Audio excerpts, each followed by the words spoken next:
Hello friends, welcome back to our channel. നമ്മൾ ഇന്ന് വന്നിരിക്കുന്നത് +2 മാത്തമാറ്റിക്സ് ആയിട്ടാണ്. അപ്പൊ +2 മാത്തമാറ്റിക്സ് വരാവുന്ന മോഡൽ ക്വസ്റ്റ്യൻസ് ആയിട്ടാണ് നമ്മൾ ഇന്ന് വന്നേക്കുന്നത്. അപ്പൊ A part, C part, B part, അങ്ങനെ ഒരുപാട് പാർട്സ് ഒക്കെ ആയിട്ടാണ് നമ്മൾ ഇന്ന് വന്നേക്കുന്നത്.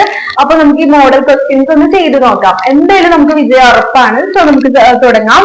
Prove that the line segment join the points 3, 4 and 5, 6 is perpendicular to the line segment joined to the points 1, 2 and 2, 3. നമ്മൾ ഒരു കാര്യം ശ്രദ്ധിക്കേണ്ടത് എന്താണെന്ന് വെച്ചാൽ രണ്ട് ലൈൻ സെഗ്മെന്റ് അവർ പെർപെൻഡിക്കുലർ ആണെന്ന് നമുക്ക് പ്രൂവ് ചെയ്യണം. സോ നമ്മൾ എങ്ങനെയാ പെർപെൻഡിക്കുലർ ആണെന്ന് പ്രൂവ് ചെയ്യാം? ഇപ്പൊ നമ്മൾ അവരുടെ സ്ലോപ്പ് കണ്ടുപിടിക്കണം. സ്ലോപ്പിന് നമ്മൾ M1 M2 എന്ന് പറയും. അപ്പൊ M1 M2 എന്ന് പറഞ്ഞാൽ അവരുടെ സ്ലോപ്പ് കണ്ടുപിടിച്ചിട്ട് അത് -1 വരികയാണെങ്കിൽ അത് പെർപെൻഡിക്കുലർ ആണെന്ന് നമുക്ക് പറയാം. അങ്ങനെ നമുക്ക് പ്രൂവ് ചെയ്യാം. അപ്പൊ നമുക്ക് ചെയ്തേക്കുന്നത് എങ്ങനെയാണെന്ന് നോക്കാം. To prove that slope is -1, അങ്ങനെയാണ് നമ്മൾ പ്രൂവ് ചെയ്യേണ്ടത്. അപ്പൊ ഫസ്റ്റ് ലൈനിന്റെ നമുക്ക് സ്ലോപ്പ് കാണാം. Slope of the line 3, 4 and 5. നമുക്കൊരു ഇക്വേഷൻ അറിയാം സ്ലോപ്പ് കണ്ടുപിടിക്കാൻ. അപ്പൊ 6 - 4 / 5 - 3 നമ്മളിവിടെ ചെയ്തു. 6 - 4 2 ആണ്, 5 - 3 2 ആണ്, 2/2 1 നമുക്ക് കിട്ടി. അപ്പൊ നമ്മളിനി അടുത്ത ലൈനിന്റെ സ്ലോപ്പ് കാണാൻ പോവാണ്. Slope of the line 1, 2 and 2, 3 ആണ്. അപ്പൊ 3 - 2 2 - 1 നമ്മളിവിടെ ചെയ്തു. 1/1 1 കിട്ടി. അപ്പൊ നമുക്ക് കിട്ടിയിരിക്കുന്നത് 2ഉം 1ഉം 1ഉം ആണ്, ഒരിക്കലും -1 അല്ല. സോ നമ്മുടെ ലൈൻ എന്ന് പറയുന്നത് പെർപെൻഡിക്കുലർ അല്ലെന്ന് നമ്മൾ പ്രൂവ് ചെയ്തിരിക്കുകയാണ്. അപ്പൊ since it is not -1, so lines are not perpendicular.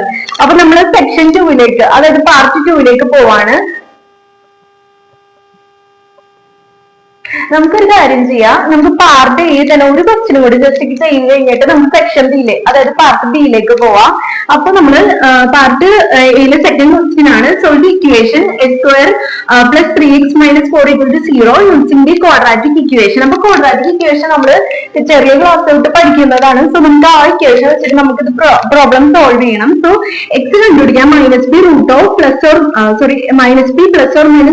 √b² - 4x / 2a എന്ന് പറഞ്ഞിട്ടുള്ള ഇക്വേഷൻ വെച്ചാണ് ചെയ്യുന്നത്. അപ്പൊ എയുടെ വാല്യൂ സബ്സ്റ്റിറ്റ്യൂട്ട് ചെയ്യുമ്പോൾ x² സ്ഥാനത്ത് a ഒന്നുമില്ല, അപ്പൊ 1 കൊടുക്കാം, ബിക്ക് 3 കൊടുക്കാം, സിക്ക് -4 കൊടുക്കാം. നമ്മൾ കഴിഞ്ഞ ക്ലാസ്സിലൊക്കെ പറഞ്ഞിട്ടുണ്ട് ക്വാഡ്രാറ്റിക് ഇക്വേഷൻ യൂസ് ചെയ്തിട്ട് പ്രോബ്ലം ചെയ്യുന്ന രീതി. സോ അതാണ് ഞാൻ അധികം ഡീറ്റെയിൽ ആയിട്ട് പറയാത്തത്. സോ എക്സിന് നമുക്ക് വാല്യൂസ് ഇങ്ങനെ കൊടുത്ത് ഇക്വേഷനിൽ കൊണ്ടുപോയി അപ്ലൈ ചെയ്യുമ്പോൾ നമുക്ക് -3 ± √3² - 4 × 1 × -4/2 എന്ന് കിട്ടി. അപ്പൊ -3 ± √9 + 16/2, that is -3 + 5/2, -3 - 5/2 കിട്ടി. അതെന്ന് പറയുന്നത് -3 + 5/2 2/2 എന്ന് കിട്ടി. -3 - 5/2 -8/2 കിട്ടി. അപ്പൊ 1 - 4 ആൻസർ കിട്ടി. x = 1 അല്ലെങ്കിൽ x = -4 നമുക്ക് ആൻസർ കിട്ടി. സോ നമ്മൾ ഇനി സെക്ഷൻ ബിയിലേക്ക്, അതായത് പാർട്ട് ബിയിലേക്ക് കടക്കാണ്. നമ്മൾ ലിമിറ്റിന്റെ ഒരു പ്രോബ്ലം ആണ് സോൾവ് ചെയ്യാൻ പോകുന്നത്. So part B first question ലിമിറ്റിന്റെ ക്വസ്റ്റ്യൻ ആയിട്ടാണ് നമ്മൾ വന്നിരിക്കുന്നത്. When the derivative of the f of x 3x² + 2x - 5 use limit definition, f of x 3x + 3x² + 2x - 5. അപ്പോൾ f' x കാണാം. അത് ലിമിറ്റ് h → 0. നമുക്ക് ആ ഇക്വേഷൻ അറിയാം. f' x കാണാനുള്ളത് limit h → 0 f of x + h - f of x / h വെച്ചിട്ടാണ് നമ്മൾ കാണുന്നത്. സോ അപ്ലൈ ചെയ്യാണ്. f' = limit h → 0 3 × x + h² - ഇവിടെ ജസ്റ്റ് സബ്സ്റ്റിറ്റ്യൂട്ട് ചെയ്ത് കൊടുക്കാം. 2x + h - 5 - 3x² - 2x - 3. നമ്മൾ ലിമിറ്റ് തുടങ്ങുമ്പോൾ f of h എക്സിന്റെ സ്ഥാനത്തൊക്കെ s + h ഇട്ട് കൊടുക്കുക. അത്രയുള്ള സ്റ്റെപ്പില് /h ചെയ്തു. എന്നിട്ട് നമ്മൾ ജസ്റ്റ് ഇതിന് എന്താ പറയാ, x + h നമ്മൾ a² + b² a + b ² ആ ഫോമിലേക്കൊക്കെ ആക്കിയിട്ട് നമ്മൾ ജസ്റ്റ് ഒന്ന് സിംപ്ലിഫൈ ചെയ്യാണ്.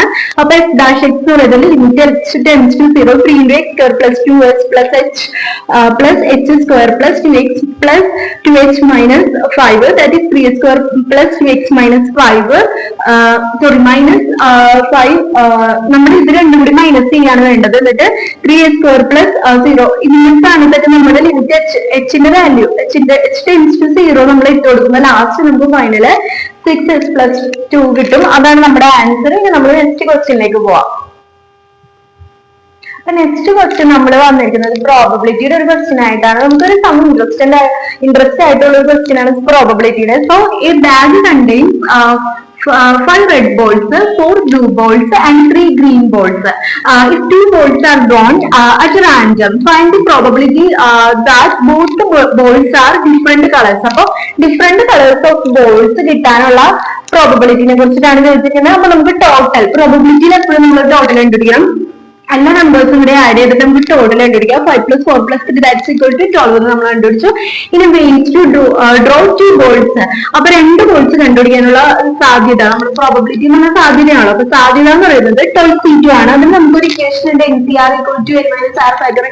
സോ ആ ഇക്വേഷൻ യൂസ് ചെയ്തിട്ട് നമുക്ക് 66 എന്ന് കിട്ടും. അപ്പൊ 2 ബോൾസ് ഓഫ് ഡിഫറെന്റ് കളേഴ്സ് എന്ന് പറഞ്ഞാൽ നമ്മളെല്ലാം കൂടി പ്ലസ് ചെയ്യാം.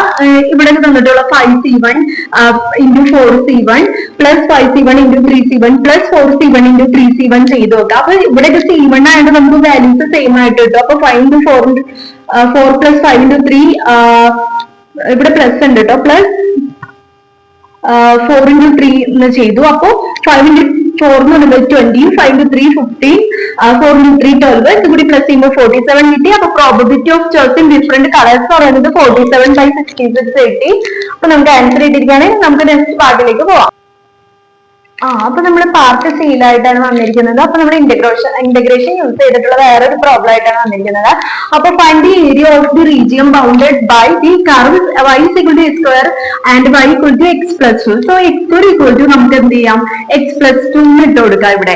അപ്പൊ x² - x+2 എന്ന് പറയുന്നത് 0 ആണ്. സോ നമുക്ക് ഇങ്ങനെ ഒരു ഫോം കിട്ടി കഴിഞ്ഞാൽ നമുക്ക് x - x - 1ലേക്ക് അതിനെ കൺവേർട്ട് ചെയ്താൽ സോ x = 2 x = -1 എന്ന് നമുക്ക് കിട്ടി. x = -1 to x = 2 നമ്മൾ ലിമിറ്റ്സ് ടെൻസ് ചെയ്ത് എഴുതൂലേ. അപ്പൊ ഏരിയ എന്ന് പറയുന്നത് ഇക്വേഷൻ പറയുന്നത് -1 to 2 x+2 - x² dx ആക്കി എഴുതാം.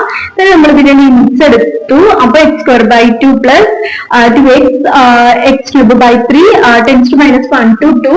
അത് സിംപ്ലിഫൈ ചെയ്ത് പോകുമ്പോൾ 2²/2 + 2 × 2 -2³/3 -1²/2 + 2 × -1 -1³ / 3 കിട്ടി.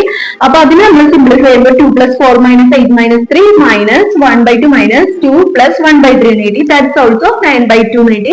അപ്പൊ നമുക്ക് ഏരിയ ഇട്ടിരിക്കുകയാണ് 9/2. അപ്പൊ നമുക്ക് ഇത് മനസ്സിലായെന്ന് കരുതുന്നു. നമുക്ക് നെക്സ്റ്റ് പ്രോബ്ലത്തിലേക്ക് പോകാം.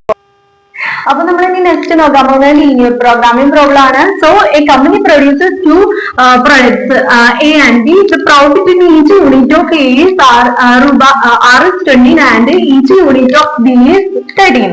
The company operates under the constraint that the total number of units produced does not exceed 1000. Formulate the problem as a linear programming problem.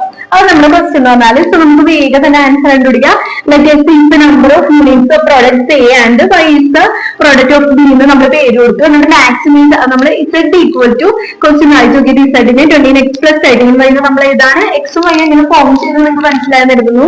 x + y ≤ 1000 എഴുതി. ഇനി നമുക്ക് മാക്സിമൈസ് ചെയ്യുന്നത് z = 20x + 13y ആണ്. So അത് നമ്മൾ subject ചെയ്യുന്നത് x + y ≤ 1000, x > 0 y > 0. അപ്പൊ plot ചെയ്യാം. അങ്ങനെ നമ്മൾ ആൻസർ കണ്ടുപിടിച്ചിരിക്കുകയാണ്. അപ്പൊ നമ്മൾ ഓൾമോസ്റ്റ് മിക്ക പ്രോബ്ലംസും ചെയ്ത് കഴിഞ്ഞു. ഇനി എന്തെങ്കിലും ഡൗട്ട് ഉണ്ടെങ്കിൽ നിങ്ങൾ കമന്റ് ആയിട്ട് ചോദിക്കുക. പിന്നെ നമ്മുടെ ചാനൽ സപ്പോർട്ട് ചെയ്യുക. അപ്പൊ ഞാൻ ഇത്ര ബേസിക് ആയിട്ടുള്ള പ്രോബ്ലംസ് ആണ് ഇപ്പൊ ചെയ്യിച്ചിരിക്കുന്നത്. സോ എന്ത് ഡൗട്ട് വന്നാലും നിങ്ങൾ ചോദിക്കുക. സോ എല്ലാവരും നന്നായിട്ട് പഠിച്ചിട്ട് തന്നെ പോയി എക്സാം എഴുതാൻ ഇതൊരു തുടക്കമായിരിക്കട്ടെ എന്ന് ഞാൻ ആശംസിക്കുന്നു. So thank you.